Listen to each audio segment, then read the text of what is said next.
In today's video, we are diving into machine-to-machine authentication with Amazon Cognito. This provides a way for applications to securely talk with each other without human involvement. We will use a .NET Console application as our client, authenticating with Amazon Cognito, using client credentials OAuth grant flow to get a token, and passing on this token to a secured .NET API, which only allows authenticated users to connect with them. Hello everyone, my name is Rahul and welcome back to this YouTube channel. If you're new here, I make videos on .NET Cloud and DevOps. This video is part of my Amazon Cognito series and thanks to AWS for sponsoring it. Here I have the existing application set up. So we have the API example, which is a straight out of the box ASP.NET API, which has Cognito already configured in this. Now we did this in one of our previous videos, so I highly recommend checking that out if you're completely new to Cognito and do not know how to set up an API for authentication and authorization. So now this is protected using an Amazon Cognito, which we had set up in that video as well. So here, if I jump onto my AWS console, we have a user pool, which has applications inside that. And in this case, we have one app, which is my web app. And this is what our API used to verify and also generate tokens. Now, if we switch back to our application in the app settings.json, we have this Amazon Cognito configuration specifying the authority URL and also the token validation parameters. Now, I have also created a simple Cognito server sample, which is a simple .NET Console application.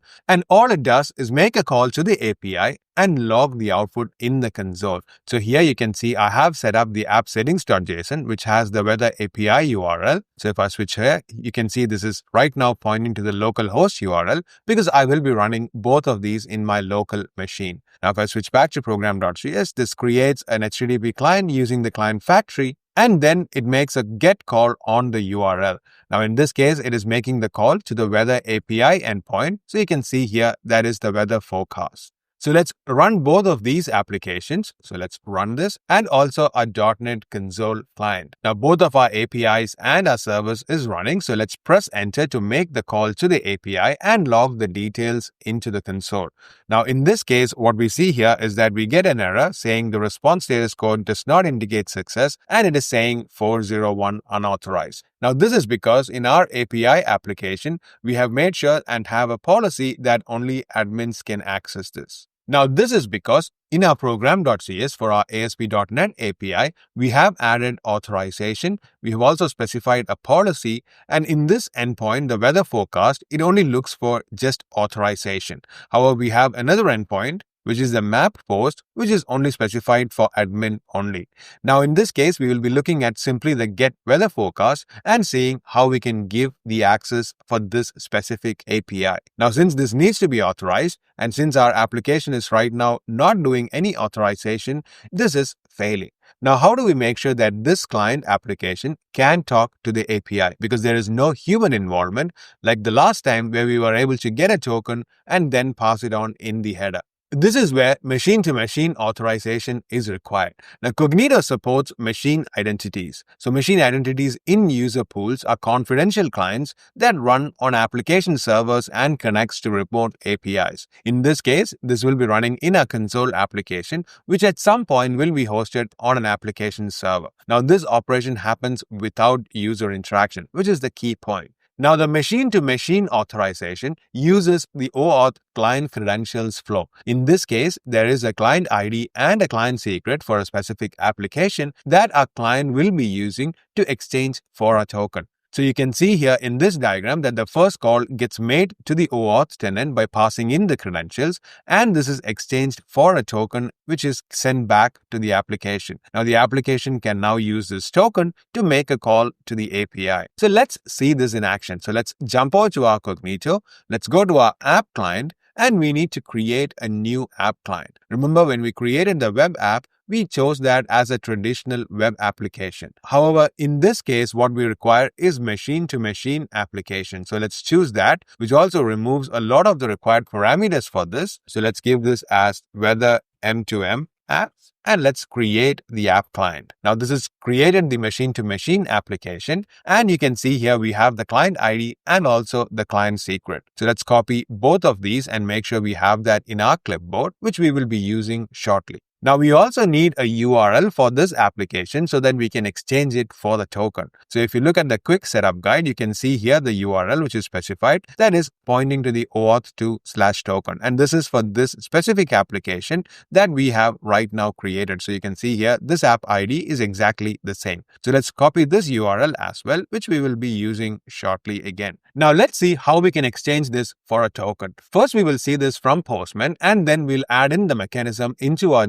.NET client so that the client can automatically get this token. So let's switch over to Postman, which we used to get a token last time. So we have the OAuth token authorization code request, which uses the authorization code flow. Now, in this case, we were using the client ID, the secret, the code, etc. to exchange for a token. But in the client credentials grant flow, we don't need to pass in all these variables. So let's create a duplicate of this request and then update that. So let's rename this as client credentials. Let's update the body and let's change the grant type to be client credentials, and we only need client ID and secret. So let's remove the last two ones because that is no longer required. Now let's update this URL because we have a different app URL. So let's paste in that. Let's paste in the client ID which we copied. So let's paste that, and also the client secret. So all of that is in my clipboard, which can be accessed using the Windows V because I'm using a Windows machine here. So let's also put the client secret and let's save this request. And let's send this. So now this is going to send a post request to this endpoint saying, I want to exchange this client ID and client secret using client credentials and give me a token. So you can see we have received back a token. So let's copy this token and paste this in jwt.io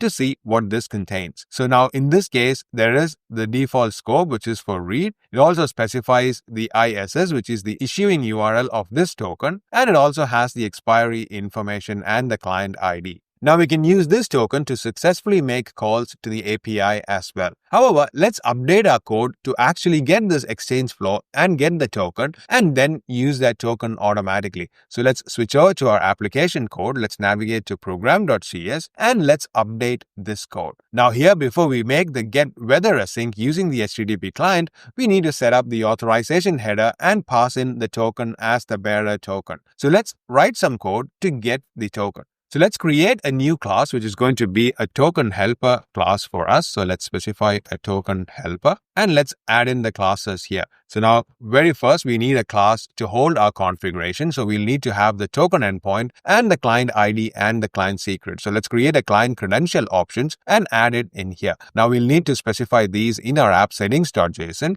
So let's make sure that our app settings.json has a section for OAuth and also paste in these credentials. So let's put it in here and let's change these token endpoint URLs inside here. Now, instead of hard coding directly in app settings.json, you can use .NET user secrets. So let's right click and go to .NET user secrets and make sure that we have an exact copy of that config and paste it inside here. Now, if you're completely new to user secrets, check out my video, which will be linked here and in the descriptions below. Now, this allows to maintain the secrets in your local environment without having to update or check this into your source repository. Now, this file lives outside of the repository code. So let's replace the token endpoint. So we have the URL here. Let's also specify the client ID and the client secret as well. So we have all of this specified. Let's switch back to our token helper class. Now we need to define a class to grab this response back. So let's create a class for that as well. So in this case, we have a token response. Now let's make sure that these are attributed correctly so that it deserializes as expected. Now the last method we need in our token helper itself is actually the method to make the call to get the token. So let's paste that in here as well so that you don't have to see me typing all this.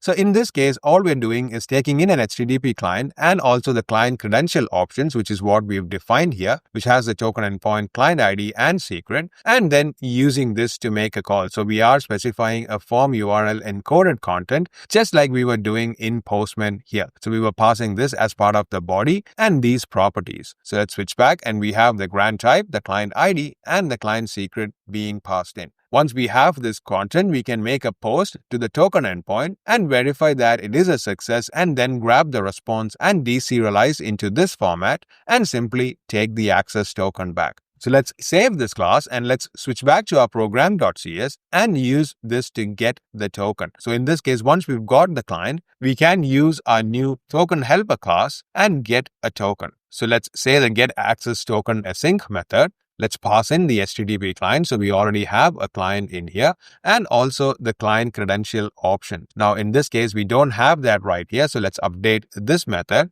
to get in the client credential options. Let's pass in the options and let's simply pass that along to this token helper. So let's make sure to await this call in here. So let's say our token is equal to await for that token. Now, once we have the token, we can add this as part of the client. So we've added to the default request headers and passed on the authorization and passing in the bearer token. So in this case, we are passing on to the client and this will pass this token that it has just got back from our identity by exchanging using client credentials flow. Now we need to make sure that this get weather async also gets the options. So let's come here. Now let's update this code to get the client credential options from the configuration. Now in this case, you can use AI to generate this code for you if you want. So I have GitHub Copilot here. So let's specify update the code to get the client credential options from app config. So you can see it has automatically generated the code that's required to bind the credential options from our config section. So it has automatically figured out our config section has an OAuth 2 section and also created a new client and binding to it. So let's accept this and let's simply pass this options back. Now, once we have the client credential options, let's make sure to pass this in the get weather async, and this is going to do the rest as expected. Now, the last thing we need to do is in the config file, since we added user secrets, we also need to allow user secrets. So instead of add JSON file, you can also specify add user secrets and specify the program.cs. Now, in this case, we need to add a NuGet package. So let's navigate to our project, manage NuGet packages, and let's search for configuration user secrets. And let's add this as well. So now this is all set up as expected. So let's put a breakpoint in here and let's make a call. So let's make a breakpoint in the token async. Let's run our API application and let's debug this console application. So our API is already running and you can see our console application has also started. Press enter to get the details. So let's press enter, which is going to make a call to the token helper. So we have the options here. So you can see all the properties is automatically populated from user secrets. So let's navigate into the token async method. So here we are creating the content and then making a call to the token endpoint, which is this URL. Now the token response is having a success status code in this case, and it is responding with the token. So then we will read this as a string and then deserialize it into this type and we get the token back. Now, once we have the token, all we are doing is making it part of the default header and then making the call to the client. Now, in this case, since our API is already wired up to the same Cognito user pool, it can verify this token. So now if we go to our dialog box, you can see that it has returned the weather details as expected. Now, our .NET client is now able to successfully talk to our API by using machine-to-machine authorization. So if we remove all the breakpoints and make another call, you can see this is going to keep getting the details. Now, in this particular scenario, each call is getting a token every time. Now, you can optimize this and make sure that you have a token cache and only get a new token once the existing token is expired. So we have those information in the token expiry and we can do that. If you want to learn how to do that, let me know in the comments below and I'll do a separate video on that. Hope you like this video. Please make sure to hit the like button. If you want to be notified of future such videos, please make sure to hit that subscribe button. It also helps me to grow this YouTube channel. Thank you and see you soon in the next video.